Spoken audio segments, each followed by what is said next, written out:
Hello and welcome to One and One. I am Cyril Stober. In South Asia lies a small country sometimes referred to as the green jewel of Asia, largely owing to its lush greenery and mangrove forests. It is one of the most populous countries in the world, the eighth most populous in fact, and densely populated as well. Bangladesh has its National Day as the 26th of March. It's a country that has had a checkered history and shares similar aspirations of a great future with Nigeria. And so on our program today, I'll be with the High Commissioner of Bangladesh to Nigeria, His Excellency Shameem Ahsan. Now, Ambassador Ahsan is a career diplomat who has been in foreign service since 1993. He has held numerous positions in the Bangladesh mission in New York, Washington, D.C., Rome, Nairobi, Doha, among others. He was editor of The Foreign Office, a flagship publication of the Ministry of Foreign Affairs. A first-class graduate of political science of the University of Dhaka, from where he also took a master's degree, Ambassador Ahsan has written 2 books, one of them Encyclopedia of Diplomacy, and the other International Issues, Problems and Prospects. A third, I understand, is on the way. Ambassador Shameem Ahsan, welcome to One on One. Thank you. Right. Thank you for inviting me. Well, the 26th is your Independence and National Day, so may I say congratulations. Thank you. Right. And I also congratulate all our friends in Nigeria, and I also congratulate our community members in Nigeria on this great occasion. All right. It's the 48th anniversary. This happened on the 26th of March, 1971. But let's go a little bit back and ask, how did it all start? Because 48 years, well, how did it start in 1971? Yes, thank you. You have raised a very pertinent question. Bangladesh celebrates Independence Day on 26th of March because on this day in 1971, father of the nation, Bangabandhu Sheikh Mujibur Rahman, declared independence of Bangladesh. And he led the liberation war, and 9 months bloody war finally led to victory on 16 December 1971. But the independence, the final victory did not come without costs. We had to sacrifice a lot. 3 million lives were lost, and more than 200,000 women lost their honor, apart from the devastations and destructions caused by the war. And on this great occasion, I paid deep tribute to the father of the nation, Bangabandhu Sheikh Mujibur Rahman. I pay deep tribute to all martyrs and freedom fighters, and also I recognize the contribution of the foreign friends during our epic struggle. The independence, as I just mentioned, the final victory did not come overnight, and it did not come without costs. As you know that Bangladesh was a part of Pakistan, was known till victory as East Pakistan. Pakistan was created in 1947, and it had 2 wings. And Bangladesh, it used to be known as East Pakistan. But due to exploitation, deliberate exploitation, misrule, and feeling of deprivation and denial of our rightful claims, our people, like the Bengalis, had a feeling that we'll never have our rightful claim unless we have the right to govern ourselves. So, under the dynamic and charismatic leadership of Bangabandhu Sheikh Mujibur Rahman, Bengalis they pressed home their demand for autonomy, and on 25th of March is a very sad day, which we observed yesterday, Bangladesh government declared it as Genocide Day, our our rightful claims were met with bullets by the Pakistani junta. Far from meeting our rightful claims, they resorted to repressive measures. And just to give you one example, that one day before the declaration of Independence Day, that is on 25th of March, the Pakistani regime, in the name of Operation Searchlight, started killing people in Dhaka at night, and thousands of people died within hours. And that is something unheard of in history, in human history. And that was a turning point, and the unarmed Bengalis got united, took arms, whatever they had, and waged armed struggle against the Pakistani regime. And because of the determination of the Bengalis and the able leadership provided by the father of the nation, and with the support of the international community, our friends, we became independent, and final victory came on 16th of December.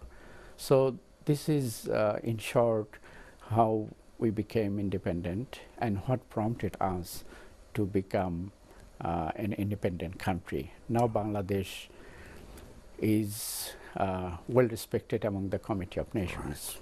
Okay, so it was a long and tortuous journey to independence. But here you are 48 years later, Bangladesh is there and has established relations with many other countries and holds its own in the international community. Let's take Nigeria, for instance. You have relations. What's the level of relationship with Nigeria? Well, thank you. I think one point has already been mentioned by you. You have also already answered one of the points which I would like to repeat: shared aspirations between Nigeria and Bangladesh. I can see lots of similarities, commonalities, which bind these two friendly countries. And it is not only shared prosperity, shared aspiration, there are also other issues which come into play in taking our bilateral relations forward.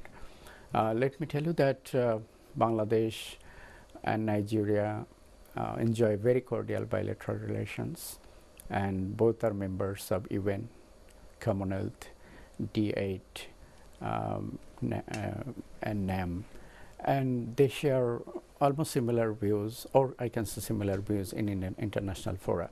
I take this opportunity to deeply appreciate the constructive role of Nigerian government on the issue of Rohingya, as you know, and they had a very constructive position on the issue when a resolution was tabled at the UN a few months before. As you know, of course, I will come to that point later, but since you have mentioned about it, Bangladesh is facing a very daunting challenge posed by the influx of 1.1 million Rohingyas, and they had to flee. They are fleeing because of the genocidal acts perpetrated in Myanmar by the Myanmar junta, and because of the Honorable Prime Minister Sheikh Hasina, who has been termed by many as the mother of humanity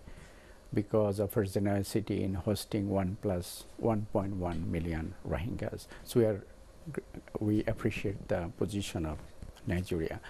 So coming to bilateral aspect, we can see there are huge potentials of strengthening bilateral relations. I joined about 10 months before. So with my little knowledge, what I have learned within this period of time, I am very confident that there are huge potentials, and more importantly, the potentials largely remain untapped, unutilized. We can cooperate in many areas like agriculture, in education, in in exchange of expertise. There were huge demands of Bangladeshi ready-made garments. As you know that Bangladesh is the second largest producer of ready-made garments in the world after China. Right. There are huge demands of ceramics, jute and jute products. Pharmaceuticals pharmaceutical is one of the potential exportables, and it's a booming industry. Our products are not only competitive in terms of price, but also of international standard. And we can also import from Nigeria, and both countries can mutually gain. And I understand that there are more than 100 Nigerian students are currently studying in Bangladesh. There are many private universities and institutions. Right. And recently, we received a proposal from the Nigerian government for signing an MOU, Memorandum of Understanding, in the field of education, and we are working on it. And already we have been working in the field of signing agreements between the two countries. Agreements are MOUs in respect of foreign office consultations, promotion and protection of investment, agriculture, waiver of visa requirement from diplomatic and official passports, and preferential or trade agreement.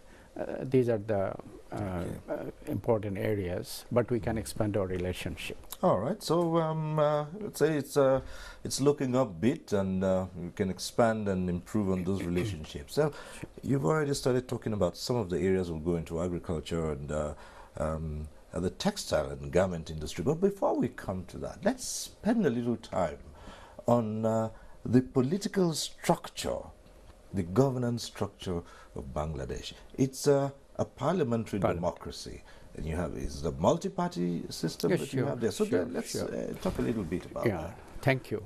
I'm very delighted to share with you that we can term Nigeria and Bangladesh in this way, which brings us closer also. Both countries can take pride being large democracies in the world. We are with 160 million people, and Nigeria, of course, with bigger population, 200 million. Both are democracies, having functional democracies.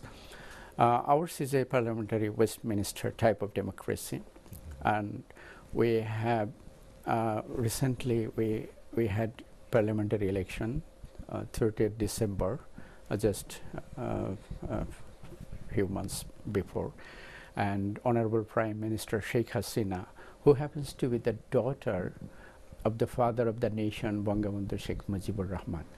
She has been re-elected, and just to put it with more specifics, she has been elected for the 4th term. This is her consecutively, this marks her 3rd re-election consecutively, but in total it marks 4th term re-election. That speaks about the popularity she enjoys among the people, and because of the tremendous development journey, especially I will attribute this to her election victory. And Bangladesh has been under her leadership, stewardship, making miracles.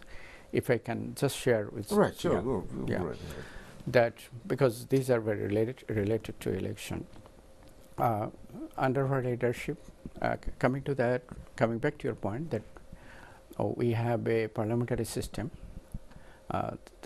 300 posts are member of parliaments are elected directly by the electorate, and we have 50 posts for reserve posts for women. And Bangladesh is a role model in Bangladesh in women empowerment. Not only that, Bangladesh is ruled by an elected female prime minister for the 4th term. You see, it speaks not only her popularity, at the same time it speaks about the society's acceptability of women leadership. That is something unthinkable, not only in many countries, but I will say with with a deep sense of pride that Right. in many developed countries they cannot even think of allowing females to be at the power in a democratically elected system. So Bangladesh is a role model in women empowerment, and there has been gender parity. In respect of attaining gender parity, Bangladesh is one of the success stories in the world. And Right. Bangladesh is, I'm very delighted to share with you that we have, under the leadership of the Honorable Prime Minister Sheikh Hasina, gender parity has already been achieved at the elementary primary level, and you will be very delighted to learn that at the secondary level, male enrollment has been outnumbered by female enrollment. No, that's something. So you see something the to think trend. about. You see the trend, and because the present government feels women, without engaging or involving women, who roughly comprises half of the population, we cannot achieve anything, be it development or any policy. So the present government has been very successful in engaging women, and they are contributing equally, and they are their role has been appreciated internationally. And Bangladesh, and in the Bangladesh being a successful democracy, you see that for many years nobody talks about any kind of or chance or possibility of military takeover. Never, because our democracy has taken roots. It has been institutionalized. There has been regular elections as per constitution. Because of the change of power through constitutional means, Right. people are now they feel that this is our way of life. Democracy is the way of life. The members of parliament, do they have the same tenure as 5 years. the prime minister? 5 years. 5 years. So it's a 5 5-year years, yeah, tenure. 5 years. And you can run for Yeah, more. as the Okay. parliamentary system works, once the tenure is over, there is another election. All right. Okay, well, as you yourself have mentioned, Nigeria is also a democracy, and only recently, Nigeria also held general elections. Yeah. And I congratulate Right, Nigerians okay. for their election. Thank and you. peaceful. Largely, it was a peaceful election. And lest I forget, Honorable President of Bangladesh, Honorable Prime Minister of Bangladesh, warmly congratulated Honorable Muhammadu Buhari, Nigerian President, for his re-election, and Honorable Nigerian President also warmly congratulated Honorable Prime Minister for her recent election victory. And the point I'm trying to make, that both leaders expressed their keen interest to force a mutually beneficial relationship. And if I recall the comment of our Prime Minister, she'll be happy to work for unlocking the potentials for expanding bilateral relations. So our High Commission is working in that direction. Well, let's now return to the issue of the economy. And it's said that up to half of the population of Bangladesh are farmers. But then, interestingly, the garment and textile industry is just about your biggest export to the world. And you have markets even in the most developed countries of the world. How did you achieve that? Thank you. There are a few reasons. First thing is that Bangladesh, because of the prudent policy, pragmatic policy of the government, present government, to industrialize, its focus on industrialization and appropriate policies taking at different times. Let me explain in that way that though these garments industry is essentially owned and run by private sector, because it's not the government job to produce shirts, but to facilitate production, to encourage them and to create an environment so that investors or business people find it convenient. It's a private sector driven. Yes, and that is one of the policies to encourage and patronize private sectors. But at the beginning, government had a very big role. Still, it is playing a big role. It has been giving lots of incentives so that they get encouraged to go for export-oriented ventures. So government's incentives are very essential, and that played a pivotal role at the beginning. And one very relevant thing I would like to add, in Bangladesh garments sector, where there are hundreds of factories, around 4.5 million workers are working currently, and more importantly, I think 95% garment workers are women. And you see how they are contributing to women empowerment, and it has multiplying positive impacts. It's not only that it is helping them to be financially self-sufficient, but it has multiplying impacts in the sense that kids are going to school. Their children are not, then once they are enrolled, eventually they will be contributing to the family. They will not be a burden. And just to draw your attention to one small case, how women's massive participation or getting employed contributes positively in local industry, because most of them are women, and the cosmetics industry, just there was a silent revolution because of the local demand.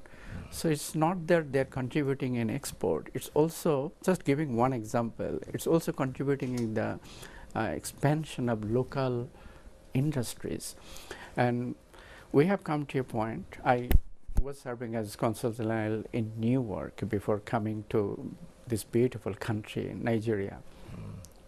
And I was in Newark, and I was very excited to see that many brand stores will show the shirts, knitwear or ready-made garments made in Bangladesh.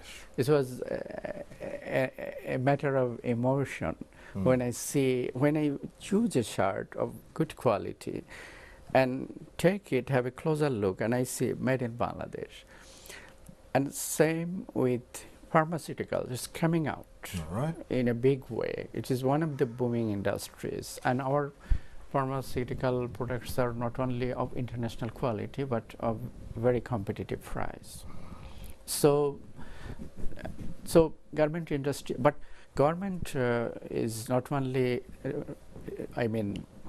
doing the needful to ensure that it grows more, but at the same time, one important aspect of this sector is that Bangladesh government, under the leadership of the Honorable Prime Minister, has taken numerous steps in recent years to improve the working conditions, which is very important in the garment sector, and also to ensure factory safety, fire safety, or whatever it is. So these are two very important aspects when you talk about garments industry. Well, yes, that's with the garment and textile industry. Of course, as you do know, Nigeria used to be a giant in textiles as well. Unfortunately, a lot went wrong, but government currently is putting a lot into reviving the sector and getting the private sector to take more active part in it. So you see that perhaps in the future there might be areas of collaboration between the industry in Bangladesh and in Nigeria? Definitely, and I can share my personal experience since I joined here, as I told, 10 months before. I feel encouraged to see that Nigerian business leaders, they often, I welcome them when they propose to meet me. I also go to their offices or factories. I could see that there is a growing interest about Nigerian business captains, leaders, to go for some kind of joint ventures. And there has been a demand of Bangladeshi experts or senior managerial personnel to help them establish garments factories, even jute factories here. We are in touch with the Nigerian business community, and I'm confident that we can do something which will be mutually beneficial. All right. Well, let's come to some of the socio-cultural issues, the background. Let's talk about the media, sports. Well, Bangladesh, it's cricket, right? Yes, we are one Nigeria of is football. But how nations. developed is cricket? Let's use sport as a starting point. How developed is cricket in Bangladesh? Yes, Bangladesh is one of the test-playing nations, and we have shown our, how should I say, mettle quite a number of times, and we have defeated the world champions, and that drew the attention of not only the cricket lovers but the rest of the people. How we can make this kind of miracles? Because of the government, I would say that present government's direct patronization and Honorable Prime Minister's personal attention to see that this sector is nurtured and we do well in this field, and that contributed greatly in this regard. And let me tell you that when you talk about our spectacular performance in cricket, it is not only a sport activity, it raises the profile of the country. Bangladesh becomes visible before the international community, and I'm very happy to share with you that figuratively our cricket players are called tigers because of the tiger primarily means a very ferocious or very colorful, beautiful animal, and we have, I think, more than 400 tigers. We're proud to host 400 tigers in Sundarban, the largest mangrove in the world.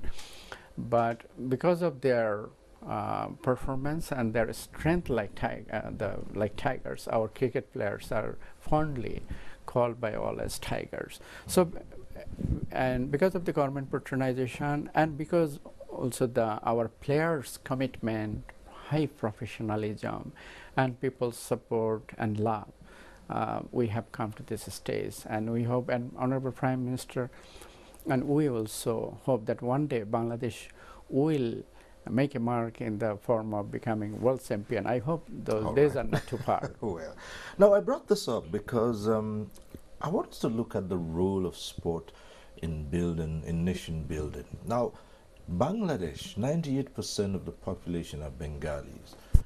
In Nigeria is a multi-ethnic society, but there is also some form of unity, which is football. Yes, in football. And when there is a football match in Nigeria, it's everyone becomes a Nigerian. Now, when there are cricket matches in Bangladesh, is it the same thing that you feel? Perhaps not in that way, because I don't think, you can correct me. Yeah, perhaps there was a time in 80s, if I remember correctly, football was the most popular game, most popular. But because of the global trend or whatever it is, I don't know, it has been replaced by cricket, and our people are just they love cricket like anything. And when our match wins, it has implications in everywhere, in restaurant, in class, at home. You see the festivities taking place all around. But when definitely the Eagles, Right. Nigerian soccer players, Super Eagles, they are one of the best teams in the world. And I can tell you, it is true, you can rest assured, that when Nigeria plays with another country, then our people tend to support Nigeria. The reason is that they feel connected with a developing country. Right. They feel connected with so many ways, you know, because of their similarity in appearances or shared colonial past, or there are so many similarities. So yes, you were right. Sport could be one of the tools to bring two nations closer. And you love football, we love football, and also cricket. So these are very positive elements of our bilateral relations. Right. Now, another part of it, I also hear that Bangladesh and its media, if I look at a fact sheet I have here, you have some 41 TV channels, and yes. It's amazing. It's amazing. Bangladesh, there has been a silent revolution in the field of media, both print and electronic. Right. And we feel that we have a very, I think that's the appropriate word. Bangladesh boasts for having a very, very vibrant and fiercely independent media. And they can criticize the government in the talk show or whatever it is. More than, I think, 1,100 daily newspapers are printed, published in Bangladesh. I think there are very few countries which have so many papers, and that does indicate the government's how much government is media friendly. And because of the media friendly policy, there has been proliferation of media houses. And it's not only the proliferation, they can speak freely and they can criticize the government. And the government also is very very positive in the sense that any critical remarks, the government take it that, and Honorable Prime Minister also said that she, and also others said that they always welcome constructive criticism because at the end of the day it may contribute to your thinking process. So we have a vibrant media. So and then the government and the private sector go side by side, all in the field, right? Yeah. Well, yes, and also with another area you've gone into, I see the community radio, which is an aspect that many countries have been trying to promote, and Bangladesh has done that as well. I see that you also have community radio stations. Yes. In and operation. This is not just for entertainment. Let me share with you how media can help the country to move forward. Ours is a country of 160 million people, but our population growth has been optimum, and birth control has been a success story. So media, both electronic or print or community radio, all have been doing an excellent job in sensitizing people about their economic constructive economic role. And I think this is very important for a country like Bangladesh, and Bangladesh has recently been United Nations has recently decided that Bangladesh has attained eligibility to graduate to the status of a developing country from LDC. So this is something, Bangladesh is on the right track, and media is also playing a very constructive role. Yeah, a lot of people might ask us, it's just 1971 you got your independence. So just 48 years and you've been able to do this. What's the driving spirit of Thank the you. It's Bangladeshi very people? interesting question. Personally, I believe it's the energy of the people, it's the resilience of the people, it's the vibrancy of the people. I tell you that ours is a country, it's a very small country, very small, and its size is, just to give you a geographic sense, 56,000 square miles. It's a small country with 160 million people. Would you believe that government, Bangladesh, under the leadership of the Prime Minister Sheikh Hasina, attained self-sufficiency in food production? This is a miracle. 160 million people, very small land. And it has been, there have been other success stories because of the government policies. Our scientists have invented, because of the government patronization, and of course due to focus on advanced research and other things, our scientists, to their credit, have invented local varieties of seeds, rice or whatever, which can withstand salinity in case of a flood or something.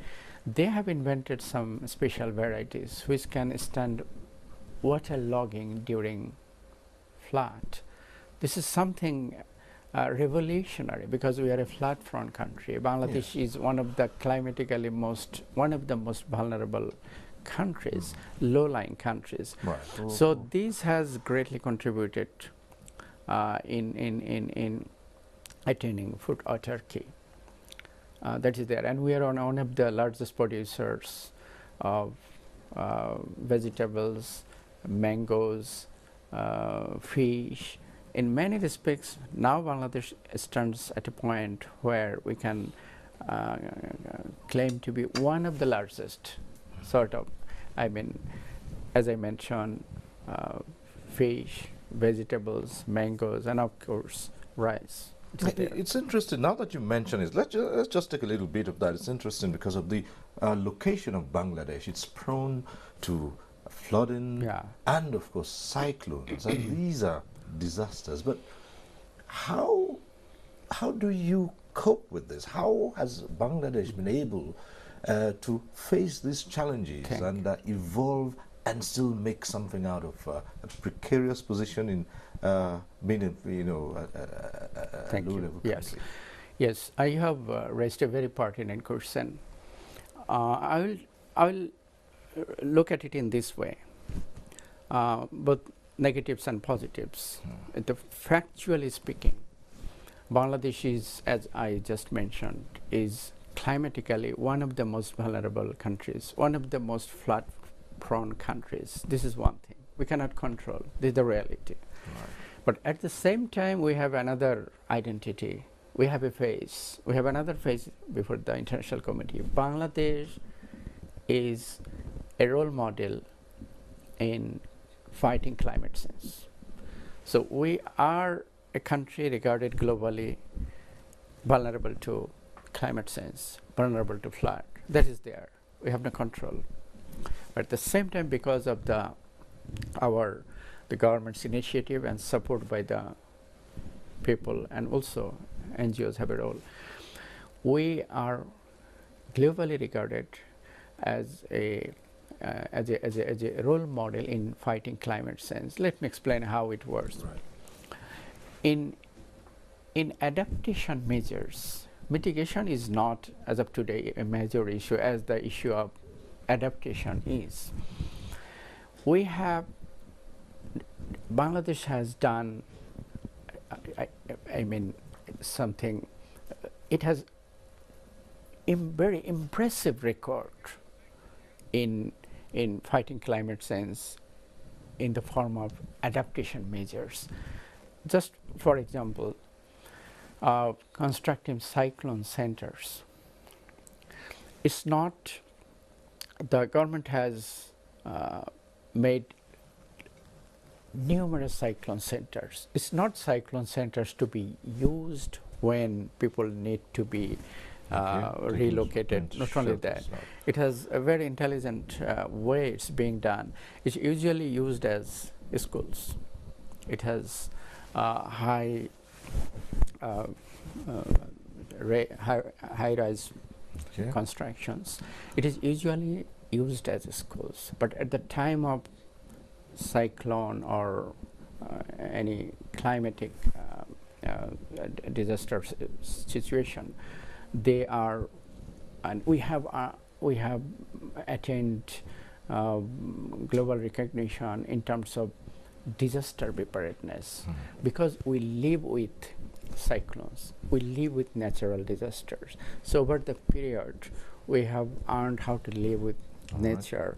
And just to give an idea about the level of disaster preparedness Bangladesh has attained, which is very much related to fighting climate change.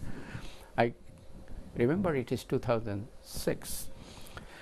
Cyclone Sidr attacked Bangladesh. Because of excellent disaster preparedness, people were relocated, moved to cyclone centers, and related all activities, works were in place. We lost only 3,000 plus people. But Cyclone Nargis, with same ferocity, attacked neighboring Myanmar, which is also known as Burma. They lost close to 300,000 people. But by Cyclone Sidr, we lost 3,000, and they lost 300,000 people. It clearly speaks about our success in disaster preparedness. So, regular excavation of rivers, putting river embankments, and I told cyclone shelters. And government has made trust fund in meeting climate changes, and it has been a very successful story. Very successful story.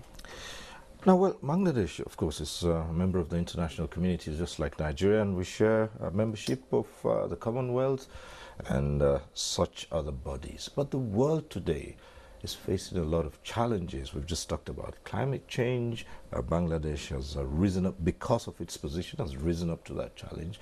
But there are other challenges the world over. Terrorism, extremism all over the country.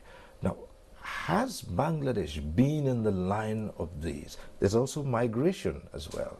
And these are issues that have cut across the world. They're not, they're not peculiar to any particular part of the world. It's a growing trend. How has Bangladesh kept? Thank you.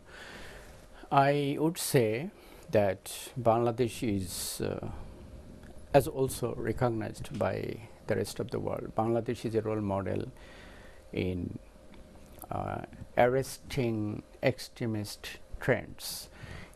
You see the location of Bangladesh in South Asia, and we remain vulnerable to the extremist activities in that region.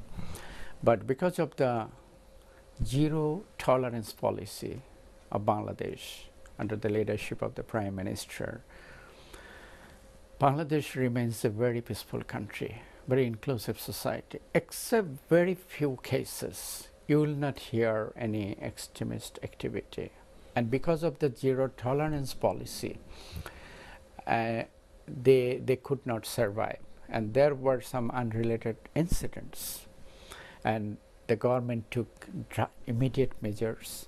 And it's not that only that bringing them to task through judicial process. Government has a broader policy, which is very important. Bangladesh government has invested heavily, I repeat, heavily in education, because Bangladesh Honorable Prime Minister feels that investing in education and addressing poverty, because poor people become easy victims of the extremist elements. They become the traps of the extremist elements. So investing in education, which helps them to learn what is life, and to give them the proper education about religion. Islam literally means peace. So it never encourages or allows violence. So educating the people is one of the priorities, and it is giving dividends. And government's zero tolerance policy has been appreciated not only by all, but you can see that Bangladesh is, there are large, it's a Muslim majority country, but it's a very much secular in it's in at the functional level. And Hindus, Buddhists, and Christians are the three visible and large religious groups. In religious festivals, Muslims join the festivities of the other religions, and they also join Muslim festivities. And I would proudly share with you, Bangladesh is perhaps one of the very few countries in the world where the Honorable President hosts reception for all religious communities in his house on the major religious day. And Bangladesh gives public holidays for all the four religious groups. It's a public holiday, not optional. So their holidays are my holiday, and it has bigger implications. They feel connected with the society. So it's not the numerical figure that is considered. It's the feeling, it's the policy that to which accommodates all faiths, multi-faith, multicultural society, which is being promoted by Bangladesh, and it has made Bangladesh a role model, and which has made Bangladesh as a country of religious harmony. Well, let's still stay a little bit with some of the challenges at the international level. There's also migration, and this has become a tough nut all over the world. Now, you're a graduate of political science, and they say migration is a result of numerous factors. It's not just economic. It has to do with so many. What are your views about how this can be tackled? And well, you talked about Bangladesh having to cope with the influx of Myanmar refugees. Right. Elsewhere in other parts of the world, we have seen people move en masse for economic and other reasons. How do you think this can be tackled? Well, yes, you have rightly pointed out, Bangladesh is a very visible actor in the migration discourse. It's not only at the UN. And a couple of years ago, Bangladesh hosted a global forum on migration and development, and served as a chair that gives that speaks about the leadership role Bangladesh is playing. Bangladesh always believes in safe, legal, and orderly migration, and our parliament has enacted law which stipulates legal migration. We are always in favor of legal migration. We understand that there are some economic issues, factors which prompt illegal migration, and it has lots of implications. We have more than, I think, more than 10 million migrant people working abroad, but as I mentioned that they are also contributing to the country of residence. If they are not only sending huge remittances to the country of origin, but also contributing in a big way to the country of their present residence. So it's a major issue. It's being talked not only at the United Nations, and we have a very principled position. And as I told that, Bangladesh believes in safe and legal, orderly migration. And in this respect, our position has been very clear. And we have been cooperating others in this regard. Return briefly to the issue of governance. Bangladesh practices a parliamentary system. Nigeria, for instance, is a presidential system. There are those who have said that Western democracies, hook, line, and sinker, may not fit into the peculiarities of countries, developing countries, for instance. Do you find that true of, say, Bangladesh, for instance? Yes, the parliamentary system, but is it the same kind of parliamentary system you find in the UK, or have you done something with it to reflect? Thank you. Yes. Thank you. Yes, this is something which you have just said is not something very uncommon. Many academics, many political scientists, or analysts will say. I think in the context of Bangladesh, let me go back to history. When Bangladesh attained independence, we got final victory on 16 December 1971. Bangladesh opted for parliamentary system of government under the leadership of the father of the nation. But the tragic part is that it could not, or it did not continue because of the he was assassinated by some misguided elements in 1975, and next many years witnessed military government, pseudo-military government, military-backed government, but with the assumption of office by the Honorable Prime Minister Sheikh Hasina, Bangladesh is continuing maintaining a democratic system. Right. And I think in Bangladesh it's working well. But I think we have to go a long way, because the elected representatives need to be more competent, more educated. And the good point is that because of the continuity of the constitutional process, and because of the respect an elected government enjoys, so the present parliamentary system is attracting the good, attracting the talented section, the educated section, which is a good sign. Okay.